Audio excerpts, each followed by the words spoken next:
My husband Jack, 28M, and I, 27F, have been together for 4 years, and we have 2 young children, 3F and 2M. I am now pregnant again, and it feels like I've been pregnant for most of our relationship. I got pregnant 4 months after we started dating, and we got married a month before our daughter's first birthday and ended up with a honeymoon baby. After our son was born, I talked to my OB, and she put me on birth control, which I've been taking religiously. A little over a month ago, I discovered I am pregnant again, despite staying on top of my birth control. I cannot delete the fetus in my state, and the pregnancy was discovered too far along to attempt it out of state. While Jack and I were nervous, we also love being parents and decided that 3 young kids would be a challenge, but 3 was a good number for us. Then we went in for the first ultrasound and got some unexpected news: it's twins. Things have been tough financially, and while we were stressed but excited for a 3rd child, we were not expecting a 3rd and 4th child. Beyond the finances, I'm the primary caretaker, and I know that twins are going to be a lot. 3 children under 5 are already a lot, but 4 children under 5 is going to be really, really difficult for me. Physically, I'm tired of being pregnant. I've been pregnant or breastfeeding for the majority of our relationship. It's exhausting, it feels awful, and I don't recognize my body anymore. 4 children are enough, and I don't want more. I told Jack that I was done with pregnancy. I've been pregnant enough, and I've been experimenting with different types of birth control for over a decade, and I still can't stop getting pregnant. Fetus deletus isn't a valid option where we live, so we need something more permanent. He agreed and suggested an IUD. I told him no because if it did fail, then it could cause an ectopic pregnancy, which could unalive me, especially where we live. Birth control has failed me multiple times already, and I'm not taking the chance, so I suggested a vasectomy. He was not open to the idea and was even upset that I suggested it. He told me I should get my tubes tied. I told him a tubal ligation is a much bigger surgery, and I could be recovering for weeks, during which time I wouldn't be able to work or take care of our 4 young children, but he could ice his balls for a day or 2 and be done with it. He told me that not getting pregnant was ultimately my responsibility and topped it off by saying, "That's what your body or choice means, your body, so you choose." That's when it went from a discussion to a full-blown fight. When I was 19, I had another birth control failure with my boyfriend at the time, whom I'll call Tom. I wanted to terminate the pregnancy, but Tom did not because he was opposed. I told him I was getting it done since it was my body and my choice, and Tom said some horrible things to me, including threatening me. I broke up with him and got the operation done. In response, Tom ended up following me one night and tried to unalive me for unaliving his baby. I don't want to go into detail, but it was horrible, and he ended up going to prison for a number of charges related to the attack. Not only do I have a number of scars and some long-lasting physical effects, but I also have PTSD. Jack knows about my history and diagnosis and has known from the beginning. I have a pretty prominent facial scar, so I was upfront about it early on in our dating. Jack always presented himself as very pro-choice, so I was shocked that he would say that. I got really emotional and started crying and shouting, and it turned into a full-blown fight. Eventually, I said that birth control is a two-way street, and so far, I've been the only one managing it, and he said, "And now we have 2 kids and 2 more coming, so great job." I told him he sounded like Tom, and he got super pissed and basically said, "How dare you compare me to him? You know what, maybe someday I might want kids one day with someone who doesn't compare me to her felon ex-boyfriend." I was stunned and horrified. I said, "Well then let's not waste any effing time," then packed up myself and the kids and drove to my parents' place. It's been about a week since the fight. I've spoken with Jack a few times, and he has since apologized and said he was out of line and speaking from a place of anxiety after finding out about the twins. However, he also mentioned that I said things that were out of line and it was wrong of me to insist he undergo a medical procedure. He said we can move on from the things I said and that he wants to see his children and be a family again. I told him no, that I didn't want to move on from the things he said to me. I can't just get over that, and I think we need space apart. Jack was upset by this, and while we talked, I brought up getting a separation agreement to manage custody and finances while we figured things out. He did not like this suggestion and said we didn't need to pull the courts into this. I haven't told many people about what's happening, just my family and a couple of close friends.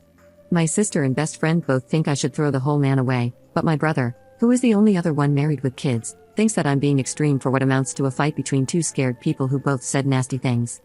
My mom is trying to be supportive but occasionally reminds me that I don't want to be a single mother of 4 and tells me not to let my PTSD drive my decisions, while my dad is being completely unhelpful. I don't know what to do. My kids are happy to be at grandma and grandpa's house, but they miss their daddy. I'm 4 months pregnant and already uncomfortable as hell. I wish I could go back to being a happy little family, but I'm so hung up on the things he said in that fight. Am I destroying my family over one bad night? Edit. I've noticed a lot of people recommending condoms. I have gotten pregnant with condoms twice. Our second child and my first pregnancy were both conceived using condoms properly, so I do not trust condoms enough to not fail a third time. To clarify, when I say the first pregnancy, I mean the pregnancy with Tom. With Jack, I was on the patch when I got pregnant with our daughter, condoms with our son, and the pill with the twins. So far, I haven't ever suspected that Jack has tampered with our birth control and always presumed that I'm a fertile myrtle. While I know I always use condoms properly with Tom, I do believe that Tom could have been fully capable of sabotaging the condoms. Update 1. I didn't expect so many comments and literally couldn't go through them all. It seemed like the majority of people said I was not the jerk, but I did get a lot of people telling me I was wrong for trying to force him to get a medical procedure and telling me to get one instead. Besides already addressing my reasons why I made my request in the original post, I in no way am forcing him to have a medical procedure, but I am saying that I do not want to be with a partner who is not willing to be snipped. This is an issue of compatibility. The number of children you want, the methods of birth control you're willing to use, those are issues of compatibility and a reason relationships end all the time. If he doesn't want to be sterilized, that's fine, but then that means that we're not compatible anymore, since it means he wants more children and I don't. Beyond that, there were some comments and some DMs that were just nasty, calling me a mass unaliver and saying my body is a cemetery. Sadly enough, I expected those types of comments, because I know there are a lot of Toms out in the world.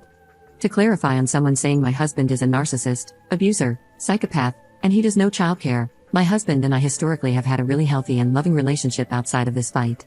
In fact, this fight is the first time we've really had a serious argument, as we've only ever had minor disagreements that we've been able to talk through.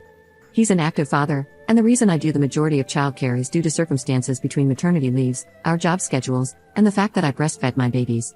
Someone also presumed I'm the breadwinner, which isn't quite true. Jack makes more than me, but we do not have deeply significant differences in our incomes.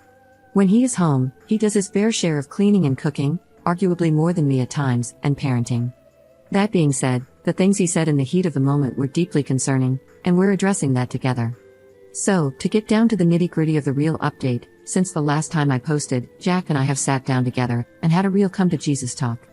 I'm not going to go through the whole breakdown, but it basically boiled down to this: it's the vasectomy, but it's more than the vasectomy.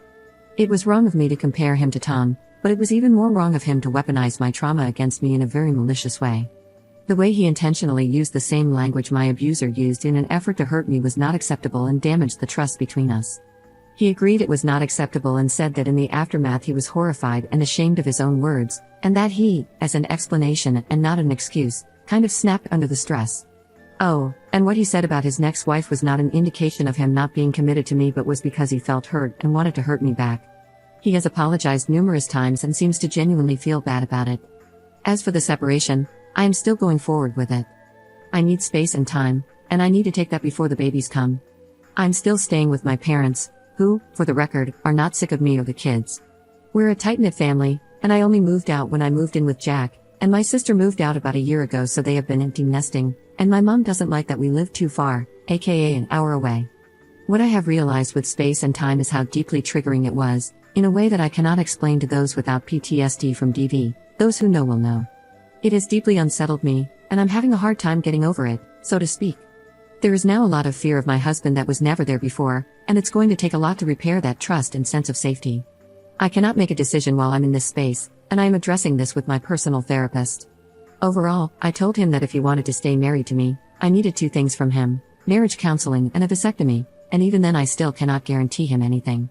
He understands, but I do not know what will happen with the vasectomy right now. We focus more on talking about the fight, but he is very aware that it's now a deal breaker. The marriage counseling appointment is set up for next week.